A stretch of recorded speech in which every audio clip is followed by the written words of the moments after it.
what is called positive change. And every time they see you in that goofy hat you wear, they go, oh, for God's sake, don't give that guy no ticket.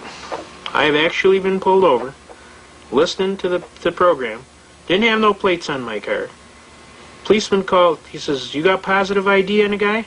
And a friend of mine was taping it off his police radio. He said, yeah, it's him. He said, well, for God's sake, don't give that guy no ticket. And the guy says, Sarge, he ain't got no plates on his car. I said, I don't give a damn what he ain't got on his car. Don't give that guy no ticket. He said, but Sarge, he told me he's just been waiting to fight it and beat it all the way to the Supreme Court, and I wrote that on the ticket. He says, you give that guy a ticket? I said, I just told you not to give that guy a ticket. What are you, deaf? You got some problem with your hearing? He said, I told you not to give that guy a ticket. Now, why did you give that guy a ticket? He said, Sarge, he ain't got no plates on the car. I said, I told you I don't care what he ain't got on the car. This is all recorded on a radio broadcast.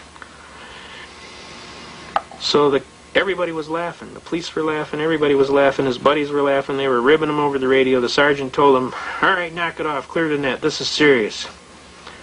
He said, fine. He said, you give him a ticket? He says, fine. He says, tomorrow morning at 9 o'clock, I want you to be in here when the city attorney comes in here. And he says, you're going to personally deliver the ticket to him, and he ain't going to be real happy with you. Because he hates that guy. Every time he goes to court, that guy blows his doors off. He looks like a fool. You give the guy a ticket. Now he's got to go to court. So sure enough, we go to court. Come up before the court. Judge starts operating like a prosecutor. He starts asking me all kind of discovery questions. I call it as soon as they call the case. Now this is something important you got to understand. You're going to be your own attorney, then you got to know all of the programming. When you hear him call your case, you get off your tail feather and you run right up there as quick and as expediently as possible without knocking anybody down.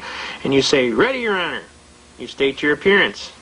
I'm so-and-so, hearing before this honorable court. I am standing as my own counsel. In my state, it's under Article 1, Section 13. I've appointed myself my own attorney, and I'm ready to proceed with my administrative and procedural matters.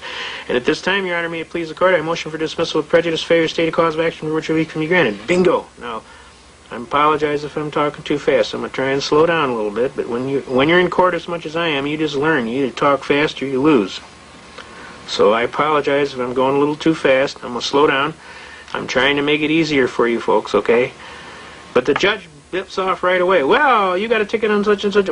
I said, whoa, Your Honor. I said, are you the judge, the disinterested third party that's trying this case? The trier of fact? He said, yes. I said, okay. I said, is this the prosecutor over here to my right? He said, yeah, that's him. I said, okay. I said, are you going to prosecute this case, Your Honor? He said, no, I'm the judge. I said, then why are you asking discovery questions? Well, I just want to find out what's going on. I says, isn't that his job over there? That's what he's supposed to do. He's supposed to present his case as the prosecutor, trier of the case. You're the trier of fact, he's the trier of the case. I said, if you're going to operate as the judge and the prosecutor, I'm going to object on the record as a mistrial. He said, okay, I'll let you enter that on the record. Go ahead. I said, okay, let it be entered on the record as an appealable issue. He said, okay. He said, now it's on the record. He said, let me ask you this. You get a ticket on September the 30th? I said, yes, sir. He said, well, let me ask you this. Do you have any plates on your car? I says, no, sir.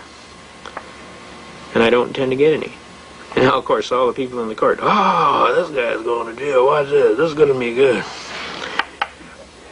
He says to me, he says, I assume you have a very good reason for that. And I said, yes, sir, and I shut up. I waited. He said, can I hear it? I said, well, Your Honor, I said, I'm an unfranchised common law free man. I'm not a participant in any tontine schemes of limited liability on a joint venture for profit with an insurable interest requiring me to participate in these corporate Ponzi schemes. I'm just a little Joe from Kokomo. I live on the block. I travel at the common law. And I have a right to travel freely and unencumbered pursuant to Shapiro versus Thompson, and that right is so basic it doesn't even need to be mentioned. The state of Michigan arbitrarily and erroneously converted my right into a privilege and issued a license plate and a fee for it. Murdoch versus Pennsylvania says no state may convert a secured liberty into a privilege and issue a license and a fee for it. And if they do, Shuttlesworth versus Birmingham, Alabama says I can ignore the license and engage in the right with impunity. That means you can't punish me. Since I have relied on previous decisions of the U.S. Supreme Court and on constitutional defenses, I have a perfect defense for willfulness. I am immune to the prosecution. Therefore, prosecution counsel does not have a cause of action for which relief can be granted. I'd motion for dismissal with prejudice for failure to state a cause of action for which relief can be granted, and I'd kind of like to collect my costs and fees for having to defend this frivolous case. The judge starts reading the ticket. Told officer he'd just been waiting to get this ticket so he could fight it and beat it all the way to the Supreme Court. He laughed. He says, "Motion granted," and he ran off the bench before I could get my damages. So I went out in the hall. He went to the can. I waited for him. He came out of the can. I served him with my papers. He says, "You didn't have to do that." I said, "Well, I didn't want you to be inconvenienced, Judge." He said, "Okay." He signed. I went back in the court as a casual thing just to see what kind of reaction would happen, and I sat down. About 2 cases later, this elderly gentleman gets up, and he stands up there, and he says, "Your Honor, I'm not quite as knowledgeable as that young gentleman that was here just 2 cases ago, and I don't presume to understand all of the issues that he raised. But it really sounded good to me, and I'd kind of like to ditto everything he said on top of my case." Everybody broke out laughing. The judge says, "All right, how many guys here didn't have no plates on their car?" About 5 guys raised their hand. He says, "Okay, everybody dismissed. Get the hell out of here." And everybody broke out laughing. It was like, at the carnival on Christmas or something. It was a carnival atmosphere. So I'm telling you, you can affect change. And see, they had all figured. They said, "Watch this guy's going to jail." And then all of a sudden, boom, out jumped. And I'm telling you, it's this little book right here. This book. You know what's in this book, you have power. Knowledge is power. You know what's in this book, and you know how to exercise your rights in a timely fashion. You have constitutional rights.